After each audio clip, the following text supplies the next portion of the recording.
Hey guys, we're going to do another deck review.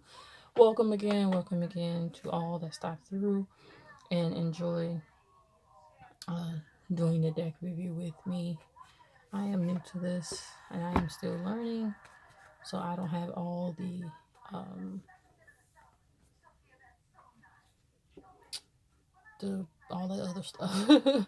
I just kind of like sharing what I have and that's it.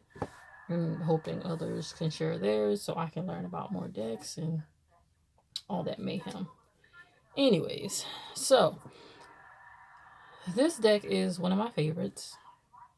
Why? Because I learned so much about crows just reading the guidebook. One thing I love about a good guidebook is when it teaches me things that I never would have known. I love that it tells you symbols and what it means, but I love when it can teach you about why that symbol or why that meaning correlates with what's being used. And MJ Cullinane did that. I hope I'm saying her name correct. So this is the Urban Oak Oracle.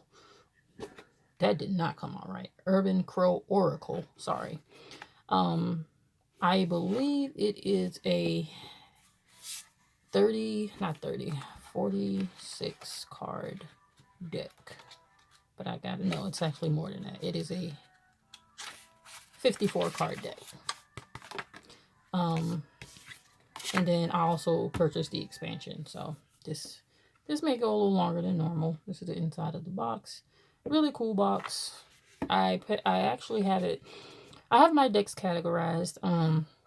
This is with my animal decks. I don't have a huge animal deck collection. I have like 1, 2, 3, 4, like 6 animal decks, and I don't need many of them to get done what needs to be done. But if I have them, it's because something about them is very intriguing to me that I had to have them. And I think I shared one with you guys. The rest of them I have not shared. I think I'll have to look and see. But I don't have many. I have more ancestor, nature, plant type of decks. So yeah. But anyways, this is the Urban Crow Oracle. It's a 54 card deck. This is the mass market production of the deck. I honestly am just learning about the difference between mass market and indie as I explore my my tarot journal or my spiritual journal. It's not really tarot for me, it's just spiritual because I have more spiritual connection than anything. I'm not really a big thing on capitalizing off of people's emotions and all that through readings. I just enjoy having the cards and allowing it to guide me on my own journey. So if you don't see me with the readings and stuff and you know why, that's really not why I got into this. So yeah, but back to the deck. It's a beautiful deck. Like I said, it's the mass market deck. The indie deck I heard was a lot better. I didn't get to experience the indie deck, so I'm more drawn to this one. More so the artwork. You know, I love the artwork in this deck. I like crows, so I like crows and ravens, and I love. If you know anything about me, I love animals, nature, all that it has to offer in its existence. Even though it doesn't say much, it's a lot. So, let me put this to the side. The card stock is really unique. I ordered this from Hay House, so Hay House actually published this. So, it's not flimsy. It's not bad. I don't really put a lot of wear and tear on my deck, so you're not gonna see them wear out too well. But like I said, my biggest interest with this deck is that I learned a lot about crows. You know, so yeah, they're not in order. I did not put them in order. I think I did a reading on them sometime last year, and I always make sure that they are cleansed and charged, and before they go back on the shelf, or they're placed on the shelf. So yeah, this is the first time that I've opened them since then, and I'm just shuffling them to kind of give you an idea that they do shuffle really well. So It's not a bad card stock. I don't like that they bend easily. I will say that. And what I mean is that I don't. Some people, you know, they shuffle like this. Let me show you. Like this, which is fine. That's really not my method of shuffling because I have a really bad issue with my cards being, as you can see, upside down. Even if they're not in numerical order, I don't like them upside down. So that's why I don't shuffle that way. I only shuffle the way you saw me shuffling earlier in the video. So, but yeah, these are pretty nice cards. So let's start. I feel like I have to do this to straighten them for some reason. That's why I say they feel like they bend, which I don't like. This is the isolation card. It gives me hermit vibes. That's what it gives me. Observation, which is a pretty cool card. Grief. This is really nice because, and I'm not saying that, I don't want to say nice like, oh, I mean nice because it lets you understand that each and everything experiences grief, you know. Exposed. Communication. Very communicative animals. I watched something of a nature video last night of how wolves and crows have a relationship and they bond. Um, I thought that was pretty cool. Caching or caching. And you have routine, and they do have a pretty strict routine. Preparation, direction, perspective, scavenge, anticipation, ghost, night. A lot of people associate crows with something not to be good. I don't. I think they are really unique animals, and I think they mean they have their good omen and their bad omen as well as anything anomaly. So something that you normally would not see, but that stands out. Battle, warning. Crows are known to give warnings. I don't know what this says, but let's see what the book says. That'll give you an idea of what the book looks like. Yeah, you can see I've highlighted in the book because I took my time and I was reading this book because she didn't just tell you about it, she educated you, and that's big for me. So the warning card was created during the height of the smoke from the eastern Washington wildfires that infiltrated the city. Crows have scouts that sit high up over, all the action to serve as a lookout. It is their job to spot the signs and warn others of danger. So yeah, they are known for that. So basically what this card is, basically if you get this card in a reading, it's basically telling you to pay attention to the signs, the warnings around you. You know, something not so good could be, you know, in eyes view or, you know, coming towards you. So pay attention. You know, don't be, I always say be vigilant, you know, but you don't want to be like hyper, you know, vigilant, but you want to be aware. That's the best example I can give you. So yeah, freedom, release, and you have survival, balance, illusion. Yeah, because what is it that you really see? Wrath, upheaval, luck, memory, soar, waterproof, and they are waterproof, which is neat. Nature. So put this right here. I had a candle that's on my table here. And you got protection. Do you know that if you build a bond with crows, oh my gosh, crows, growth, they actually have good facial recognition. So if you've done any harm to them, they can remember you, and they will tell other crows about you. Self-interest, even if you've been nice to them. So it goes both ways. If you've been mean to them, if you've been nice to them, they have good facial recognition, and they will remember if you've done them a good bidding or not.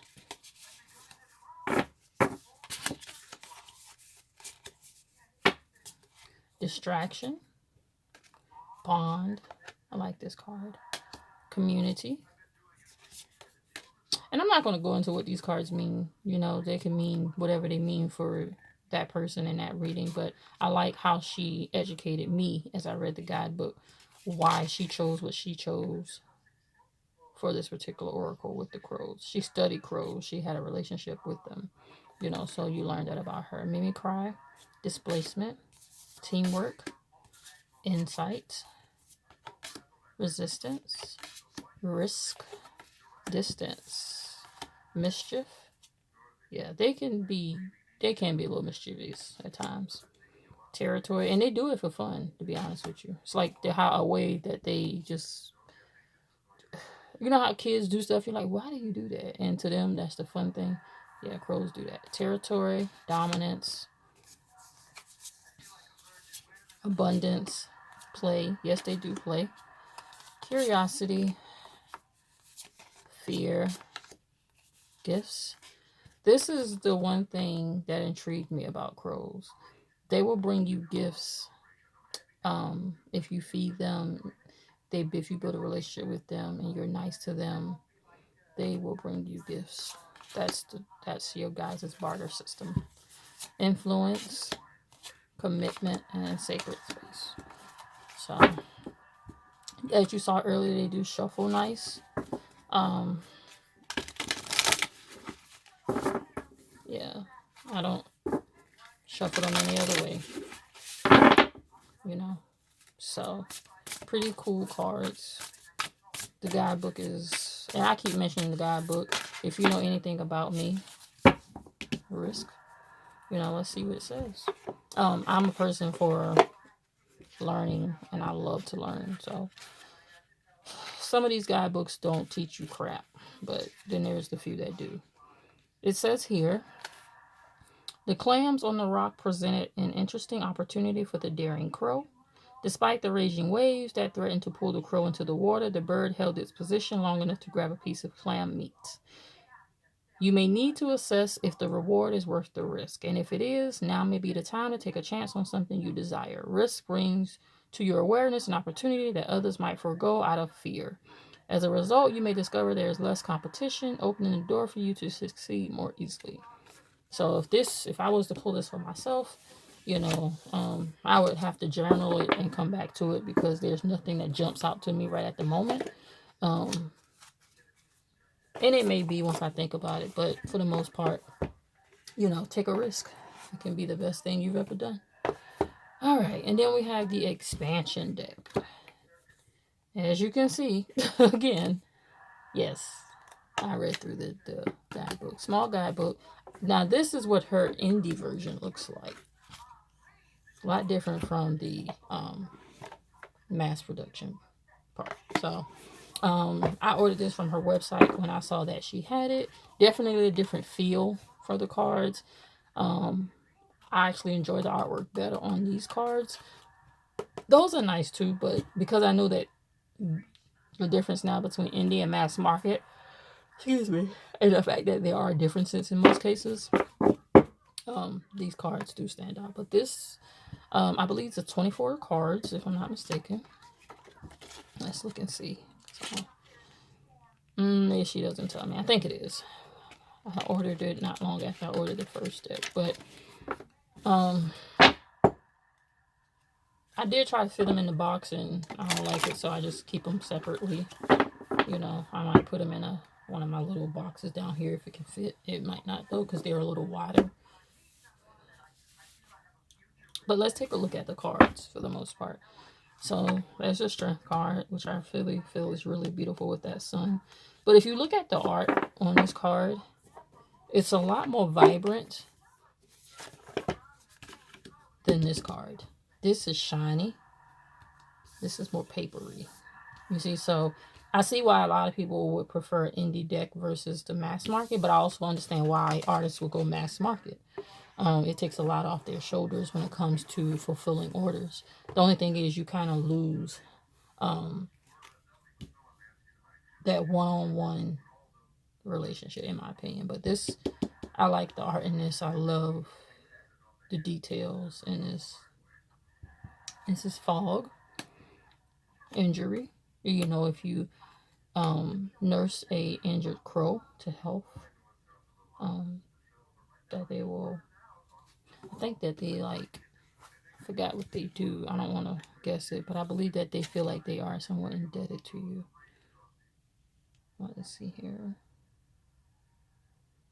So it says, whether it be from an altercation with another bird or animal or an accident, an injury can cause a great deal of stress for a crow. An injured bird unable to fly is as it is at its most vulnerable. So fear due to an injury can cause the animal to go into fight or flight mode, resulting in resisting or fighting to free itself, causing further harm. So she went in to tell us what it could mean as far as our situation, but I do remember reading that nursing a injured crow to health basically makes them feel like connected to you in some type of way. I would have to do more research. Rebirth, having choices, or don't say it, but it says choices. Betrayal. I love this card. Love this card. So in this card, basically what's happening is another crow set up a crow. So friend or foe, frenemy, as some may say. But it basically says, she said, I read somewhere about a crow who would spot a car coming and then lure squirrels onto the road using food as bait. The crow would then sit up on a wire and patiently wait for dinner to be served. For betrayal, I thought how sinister, how disloyal it would be for a crow to do that to another crow. Generally speaking, crows do not kill other crows within their family. If a crow kills another, it is usually during an altercation and due to the other bird being weaker and being scavengers. The crow will eat them. So basically, this crow is basically, even though the crow put that out for the squirrel, another crow kind of got caught in the mist. So you can get so much from this card. You know, you can get like, I don't know, situation that didn't go as planned, what was meant for one person, you know, or once what was meant for whatever, you know, but how did it come to you? I can see why this would say this. Pretty cool card. Alliance. So crows tend to form alliances with other animals. I told you about the wolf and the crows earlier. Ally, Dawn, acceptance, stability, trust, open-hearted. I love this. This is beautiful. Look at that. It's gorgeous. Adventure, forgiveness, rain, creativity, trap, dreams. I need to pay attention to mine. They've been weird lately. Identity. So, I love this. I haven't used these in a while. I'm going to start.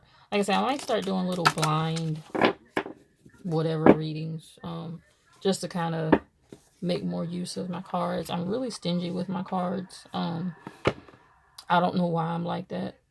But I really, how some people can get on here and do reading after reading after reading. I don't want to share my energy with anyone like that. So that much anyway. So, but that's the Urban Crow Oracle by MJ Cullinane. I hope I'm saying that correctly. Like I said, the one I got is the mass market one, and I think that's the only one that she has now. But the expansion is the indie.